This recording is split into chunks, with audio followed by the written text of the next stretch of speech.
નમસ્કાર દર્શક મિત્રો, હું છું રૂપલ વણિચિયા. સંપૂર્ણ ન્યૂઝમાં આપનું સ્વાગત છે. અમીરગઢ તાલુકાના ઇકબાલગઢ નજીક આજે એક ભયાનક માર્ગ અકસ્માત સર્જાયો હતો. પાલનપુરથી રાજસ્થાન તરફ જઈ રહેલી ઇનોવા કાર પર એક ચાલતી ટ્રક અચાનક રોડ ઓળંગી રોંગ સાઈડમાં આવી જતા ઉથલી પડતા ગંભીર અકસ્માત સર્જાયો હતો. આ દુર્ઘટનામાં 6 લોકોના ઘટના સ્થળે જ કરુણ મોત નીપજ્યા છે, જ્યારે 3 લોકો ગંભીર રીતે ઇજાગ્રસ્ત થયા છે. પ્રાપ્ત માહિતી મુજબ ટ્રક ચાલકનું વાહન પરથી નિયંત્રણ ગુમાવ્યું હતું અને ટ્રક રોડ ઓળંગી રોંગ સાઈડમાં પલટી ગઈ હતી. તે દરમિયાન રાજસ્થાન તરફ જઈ રહેલી ઇનોવા કાર પર ટ્રક ઉથલી પડતા કાર સંપૂર્ણપણે દબાઈ ગઈ હતી. અકસ્માતની તીવ્રતા એટલી ભયાનક હતી કે કારમાં બેઠેલા મુસાફરો બહાર નીકળવાની કોઈ તક જ મળી ન હતી. અકસ્માતની જાણ થતાં જ અમીરગઢ પોલીસ, 108 એમ્બ્યુલન્સ સેવા તેમજ સ્થાનિક લોકોના ટોળેટોળા ઘટના સ્થળે પહોંચી ગયા હતા.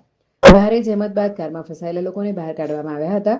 તપાસ દરમિયાન 6 લોકોના મોત થયા હોવાનું નિશ્ચિત થયું હતું, જ્યારે 3 ગંભીર ઇજાગ્રસ્તોને તાત્કાલિક પાલનપુર સારવાર માટે હોસ્પિટલમાં ખસેડવામાં આવ્યા હતા. મૃતકોમાં મહિલાઓ અને પુરુષોનો સમાવેશ થાય છે. તમામ મૃતદેહોને પોસ્ટમોર્ટમ અર્થે સરકારી હોસ્પિટલમાં મોકલવામાં આવ્યા છે.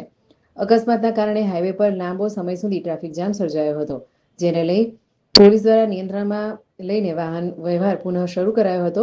પોલીસ દ્વારા સમગ્ર ઘટનાની વધુ તપાસ હાથ ધરવામાં આવી છે. પ્રાથમિક તપાસમાં ટ્રક ચાલકની બેદરકારી અકસ્માતનું મુખ્ય કારણ માનવામાં આવી રહ્યું છે. ઘટનાથી સમગ્ર વિસ્તારમાં શોકનો માહોલ છવાઈ ગયો છે.